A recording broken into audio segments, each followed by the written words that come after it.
Hello and welcome to my YouTube channel genius mind. और आज की इस वीडियो में हम स्टार्ट करेंगे क्लास 10 का प्रैक्टिस सेट 1.3 ज्योमेट्री का है, सिमिलैरिटी चैप्टर का। इसके पहले की जो वीडियोस है प्रैक्टिस सेट 1.1, 1.2 और उसके जितने भी बेसिक कंसेप्ट है वो अपलोड हो चुके हैं। अगर आपने अभी तक वो वीडियो नहीं देखे तो प्लीज़ मेक श्योर कि आप उसे देखकर तभी आप ये वीडियो को स्टार्ट कर रहे हैं। तो चलिए क्वेश्चन नंबर 1 के साथ स्टार्ट करते हैं। देखिए क्या बोला है, ये जो प्रैक्टिस सेट है इसमें आपको ज़्यादातर क्या करना है, दो ट्रायंगल्स को सिमिलर प्रूव करना है। तो क्वेश्चन नंबर 1 से भी हम वही स्टार्ट करेंगे जो आपने 9th में किया हुआ है। देखिए क्या बोला है, गिवन में एंगल ABC का वैल्यू आपको 75 डिग्री दिया है, एंगल EDC का वैल्यू आपको 75 डिग्री दिया, आपको डायग्राम में भी दिखेगा। और आपको क्या बोला है, state which two triangles are similar, कौन से दो ट्रायंगल है जो सिमिलर है, क्योंकि यहाँ पर कितने ट्रायंगल बन रहे हैं, दो ही ट्रायंगल बन रहे हैं, तो वही दोनों ट्रायंगल सिमिलर होने वाले हैं। बट आगे भी बोला है by which test and with proper 1-to-1 correspondence. Test तो समझ में आ गया कि या तो वो SAS टेस्ट होगा, या तो ASA टेस्ट होगा, या तो SS टेस्ट होगा, इसमें से कोई एक टेस्ट लगेगा। बट प्रॉपर 1-to-1 करेस्पॉन्डेंस का मतलब मैं अभी आपको बताता हूँ। देखिए आपको पहले क्या करना है, ये जो ट्रायंगल है इसको दो ट्रायंगल में डिवाइड करना है। जब मैं दो ट्रायंगल में डिवाइड करता हूं तो यहां पर दो ट्रायंगल कौन सा है, एक ABC है तो मैंने ABC लिख दिया। अब जब मैं दूसरे ट्रायंगल का नेमिंग करूंगा तो वो फर्स्ट वाले ट्रायंगल के रिस्पेक्ट से करूंगा। मतलब कैसे, देखिए एंगल B 75 डिग्री है तो यहां पर मैंने क्या लिख दिया, एंगल B 75 डिग्री। सिमिलरली जब मैं ये ट्रायंगल की बात करूंगा तो ये ट्रायंगल में 75 डिग्री इधर है तो यहां पर मैं क्या लिखूंगा, 75 डिग्री। अब 75 डिग्री पे कौन सा एंगल है, एंगल D, तो B के साथ कौन जाएगा, एंगल D जाएगा। सिमिलरली जब इस ट्रायंगल की बात करता हूँ तो C ये कॉमन एंगल है तो यहाँ पर C था तो मैं यहाँ पर क्या रख दूंगा, C रख दूंगा। अच्छा अगर ये D हो गया, ये C हो गया तो ये आपका क्या हो जाएगा, E हो जाएगा। तो हमेशा इस प्रैक्टिस सेट में सबसे पहले आपको क्या करना है, दो ट्रायंगल्स को एनालाइज करना है और उनका प्रॉपर 1-to-1 करेस्पॉन्डेंस लिखना है। प्रॉपर 1-to-1 करेस्पॉन्डेंस लिखने के लिए सबसे पहले क्या करें, एक ट्रायंगल, दो ट्रायंगल रहेगा उसमें से एक ट्रायंगल का नाम लिखे, फिर इसके रिस्पेक्ट के हिसाब से आप दूसरे ट्रायंगल का नाम लिखे। अब देखिए, अब जब आप सोल्यूशन स्टार्ट करेंगे तो आपके लिए सम बहुत सिंपल हो जाएगा। कैसे स्टार्ट करेंगे, देखो इन ट्रायंगल, कौन सा ट्रायंगल, in triangle ABC and triangle EDC। अब इसमें सेम क्या, देखो ये एंगल और ये एंगल सेम है और ये एंगल और ये एंगल सेम है, तो आप क्या लिखेंगे, एंगल, कौन सा angle, angle ABC is congruent to major angle EDC। Reason क्या आएगा, गिवन, ये आपको गिवन दिया हुआ है। फिर उसके बाद सेकेंड आपका क्या रहेगा, major angle ACB is congruent to major angle ECD और इसका रीजन क्या आएगा, कॉमन एंगल। देखो दोनों में कॉमन है ना, C common angle, therefore triangle ABC is similar. ध्यान रखना आपको यहाँ पर वर्ड, आप यहाँ पर तो कॉन्ग्रुएंट लिख रहे हैं लेकिन जब आपको प्रूव करने को क्या बोला है, सिमिलर प्रूव करने को बोला। तो जो जिस रूल से आप कॉन्ग्रुएंट प्रूव करते हो उसी रूल से आपको सिमिलर भी प्रूव करना है, ज़्यादा कुछ डिफरेंसेस दोनों में आने वाला नहीं है। तो यहाँ पर क्या हो जाएगा, triangle ABC is similar to triangle ECD, कौन सा test, by angle test of similarity. तो ये तो हो गया कि हमने कौन से दो ट्रायंगल को प्रूव किया और उसके बाद कौन सा टेस्ट हो गया। अब प्रॉपर 1-to-1 करेस्पॉन्डेंस, अगर प्रॉपर 1-to-1 करेस्पॉन्डेंस आप लिखो, अलग से लिख देने का करेस्पॉन्डेंस, तो वो कैसे हो जाएगा, देखिए triangle ABC is similar to triangle ECD। आपको बता दूं ये जो हम लोगों ने लिखा ये प्रॉपर 1-to-1 करेस्पॉन्डेंस, लेकिन उन्होंने क्वेश्चन में पूछा तो आप अलग से भी लिखिए प्रॉपर 1-to-1 करेस्पॉन्डेंस। आई होप आपको ये क्वेश्चन समझ में आया, बहुत ही सिंपल क्वेश्चन था, please take a note of this. I hope आपको क्वेश्चन नंबर 1 समझ में आया। चलिए क्वेश्चन नंबर 2 की तरफ मूव करते हैं। जब भी आप सिमिलैरिटी की बात करते हैं, देखिए जब हम ट्रायंगल्स को कॉन्ग्रुएंट प्रूव करते हैं तो उसमें साइड्स जो रहते हैं वो इक्वल होते हैं, लेकिन जब आप सिमिलर ट्रायंगल को सिमिलर प्रूव करते हैं तो इसमें जो साइड्स रहते हैं दे आर प्रोपोर्शनल। प्रोपोर्शनल का मतलब क्या होता है कि आपको हमेशा क्या मिलेगा, रेशियो मिलेगा। सपोज AB/BC मिला, तो अगर मेरे दो ट्रायंगल्स इक्वल है तो उनका जो साइड्स का रेशियो रहेगा वो भी क्या रहेगा, सेम रहेगा। अभी क्वेश्चन नंबर 2 आप देखेंगे तो क्वेश्चन नंबर 2 में आपको बोला है कि show are this two triangles are similar और नॉट, ये आपको प्रूव करना है। तो सिमिलर प्रूव करने के लिए सबसे पहले मुझे क्या निकालना पड़ेगा, करस्पॉन्डिंग साइड्स का रेशियो। करस्पॉन्डिंग साइड अगर मैं PQ देखूं तो यहाँ पर करस्पॉन्डिंग साइड कौन है, LM, तो मैं क्या लिखूंगा, P Q upon L M. P Q का वैल्यू आपको कितना दिया है 6 और एल एम का वैल्यू कितना दिया है 3। इसको सॉल्व आउट करेंगे तो इसका वैल्यू आएगा 2 और इसको डालने का इक्वेशन नंबर 1। चलिए उसके बाद ये पी क्यू हो गया। अब मैं अगर पी आर का वैल्यू निकालूँ तो P R upon L N हो जाएगा, ये होगा आपका 10/5 विच इज इक्वल टू 2। ये भी आपका इक्वेशन नंबर 2। इसके बाद नेक्स्ट आपका क्या आएगा Q R by M N.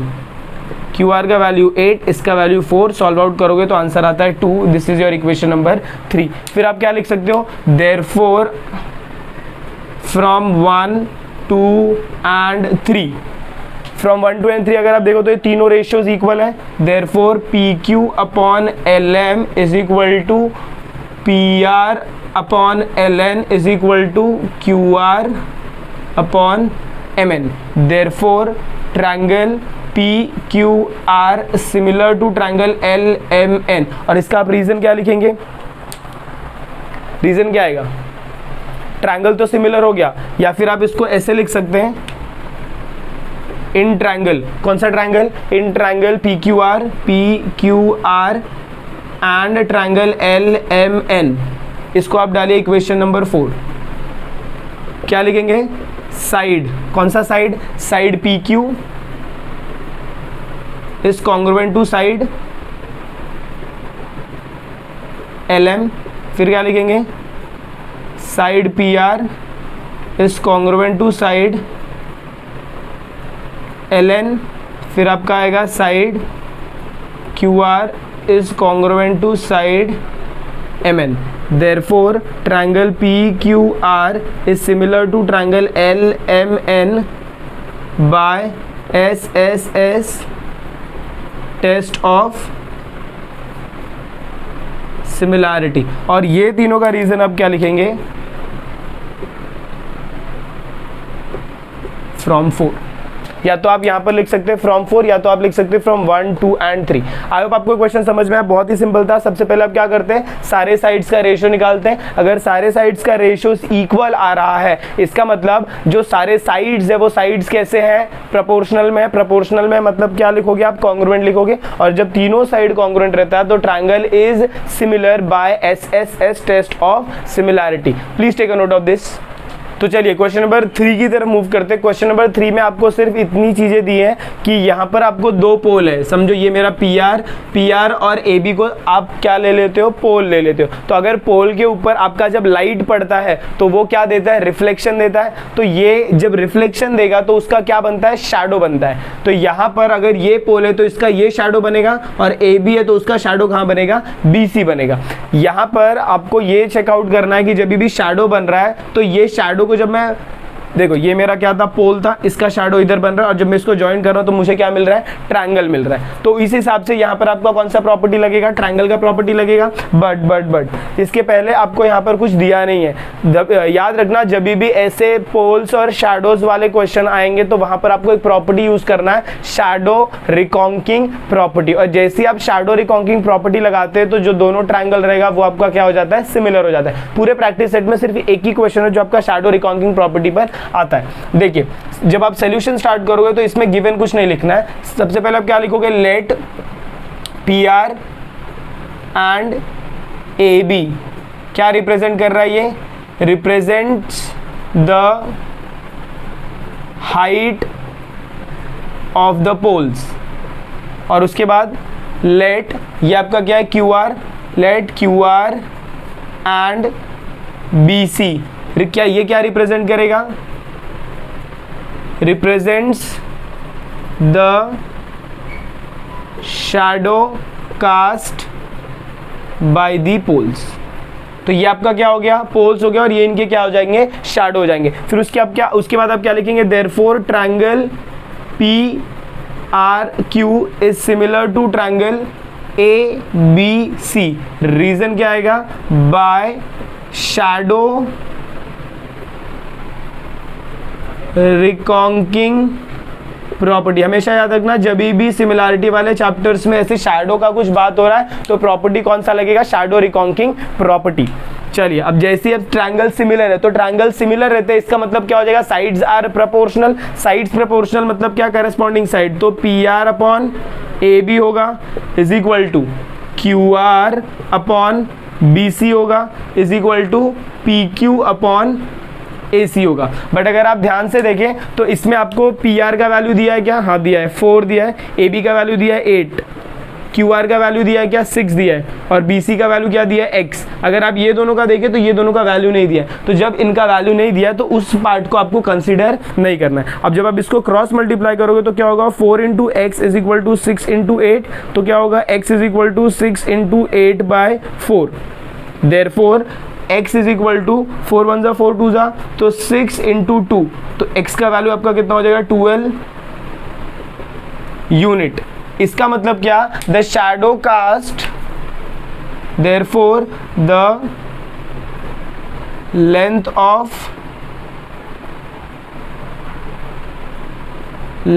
Of shadow is 12 unit. और ये आपको किधर पुटअप करना है? बॉक्स में पुटअप करना है। आई होप आपको क्वेश्चन समझ में आया। इंपॉर्टेंट क्वेश्चन था क्योंकि इसमें आपका प्रॉपर्टी लगता है शैडो रिकॉन्किंग प्रॉपर्टी।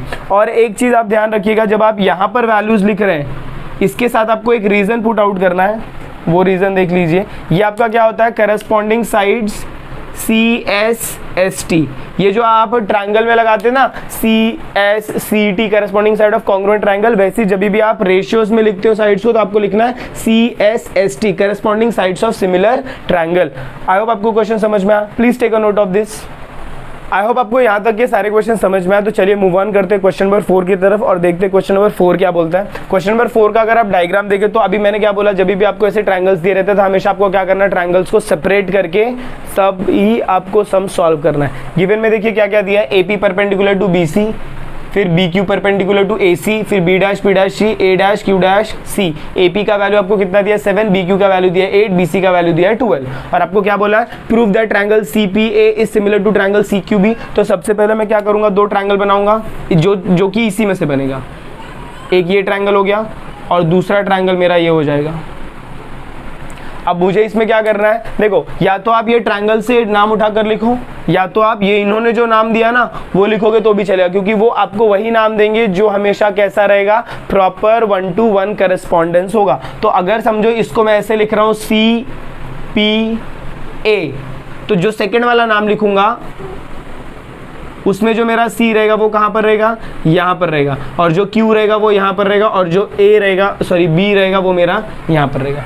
आई होप आपको ये समझ में आया कि आपको नेमिंग कैसे करना है। तो पहले CPA दिया था तो CPA, आप इसको किसी भी ऑर्डर में लिख सकते हो। तो समझो अगर सेकेंड डायग्राम मैं बनाता हूँ और यहाँ पर मैं C लिखता हूँ, यहाँ पर P लिखता हूँ और यहाँ पर A लिखता हूँ, तो जब इसका नेमिंग करूँगा तो C इधर आएगा, उसके बाद A के साथ कौन था? B था, तो B इधर आएगा, और P के साथ कौन था? Q, तो Q इधर आएगा। वो डिपेंड करता है कि आप नेम कैसे करते हो। जैसे जैसे आप नेमिंग करोगे वैसे वैसे वो वैल्यूज आपका चेंज होते जाएगा। चलिए, आई होप आपको ये पार्ट समझ में आया। अभी आप क्या करेंगे? अभी सॉल्व करने में सम सिंपल हो जाएगा। देखो, सॉल्यूशन जब आप स्टार्ट करोगे तो क्या लिखोगे? In triangle ACP and triangle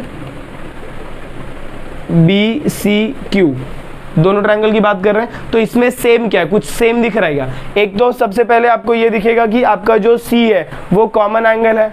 इसके अलावा और कुछ दिया गया क्वेश्चन में? देखिए और कुछ दिया गया? और एक चीज दी है, देखो ये जो आपका P है ना, ये आपका देखो 90 डिग्री बन रहा है इधर। तो एक्चुअल में ना डायग्राम आपका ऐसे बनेगा, एक मिनट, एक ये 90 डिग्री, एक ये 90 डिग्री। अब अगर आप नेमिंग करेंगे तो P आपका इधर आएगा और इसमें Q आपका इधर आएगा, और C अगर आप इधर पुटअप कर रहे हो तो C इधर आएगा, वैसे ही फिर आपका A इधर आ जाएगा और B इधर आ जाएगा। अब इसको अगर आप चेकआउट करो तो C आपका क्या हो जाएगा? कॉमन एंगल, और ये जो P और Q है ये आपका क्या है? Each 90 degree. तो जब ये लिखूंगा तो इसमें मैं फर्स्ट पॉइंट क्या लिखूंगा? Measure angle ACP is congruent to major angle BCQ। इसका रीजन क्या आएगा? Common angle. दोनों में सेम एंगल है तो उससे आप क्या बोलते हो? Common angle. उसके बाद देयरफॉर का sign, measure angle APC is congruent to major angle BQC, और इसका रीजन क्या आएगा? Each 90 degree. ईच वैल्यू आपकी क्या है? 90 डिग्री। देयरफॉर कौन सा ट्रायंगल? ट्रायंगल ACP लिखो या फिर जो उन्होंने दिया है CPA is similar to triangle CQB by A test, angle test of similarity. ध्यान रखना कि आपको ये सारी वैल्यूज ऐसे पूरे लिखने, by angle test of similarity. अच्छा, अगर ये ट्रायंगल आपके सिमिलर है तो इसके साइड्स कैसे रहेंगे, प्रोपोर्शनल रहेंगे। और प्रोपोर्शनल साइड को आप हमेशा कैसे लिखते हो, देखो एक नया ट्रिक बताता हूँ। यहाँ पर CP है तो पहले CP लिखो डिवाइडेड बाय, यहाँ पर फर्स्ट वैल्यू क्या है CQ, तो मैंने CQ लिख दिया, फिर इज इक्वल टू का साइन डाला। फिर नेक्स्ट दो वैल्यू लेने का, इधर PA है तो PA लिखने का, और इधर क्या था QB, तो इधर क्या लिखेंगे QB, फिर इज इक्वल टू का साइन। फर्स्ट दो हो गया, लास्ट दो, अभी फर्स्ट और लास्ट का लेने का, तो यह CA हो जाएगा और डिवाइडेड बाय CB हो जाएगा। रीजन क्या लिखोगे, बाय CSST आप रीजन लिख सकते हो। अब इसमें से आपको चेकआउट करना है कि कौन से वैल्यूज दिए हुए। AP का वैल्यू दिया है तो AP मैं इधर पुटअप कर सकता हूँ, BQ का वैल्यू दिया तो इधर पुटअप कर सकता हूँ, BC का वैल्यू दिया तो BC इधर है, मतलब ये वैल्यू को मेरे को हाथ नहीं लगाना। फाइंड में क्या बोला है AC, तो मतलब मुझे ये वैल्यूज को उठाना है। अब ये वैल्यूज को अगर मैं सब्स्टिट्यूट कर रहा हूँ तो PA का वैल्यू आपको कितना दिया 7, तो यहाँ पर मैं क्या लिखूंगा, पहले आप वैल्यू ऐसे लिख लीजिए, PA upon QB is equal to AC upon BC लिखेंगे या फिर CB लिखेंगे तो भी चलेगा। अब बोलिए PA का वैल्यू आपको कितना दिया, इधर सॉल्व करता हूँ। PA का वैल्यू आपको कितना दिया 7, तो ये क्या हो जाएगा 7 अपॉन QB का BQ या फिर QB का वैल्यू कितना दिया 8 इज इक्वल टू ऊपर क्या है AC, तो AC को AC रहने दो, और BC का वैल्यू आपको कितना दिया है 12। फिर हम क्या करेंगे क्रॉस मल्टीप्लाई, तो जब आप क्रॉस मल्टीप्लाई करोगे तो 7 into 12 upon 8 is equal to AC हो जाएगा। 4 से कट करूंगा तो 4 2 जा 8 होगा, और ये 4 3 जा 12 होगा, और 7 3 जा कितना होगा 21 divided by 2 is equal to your AC।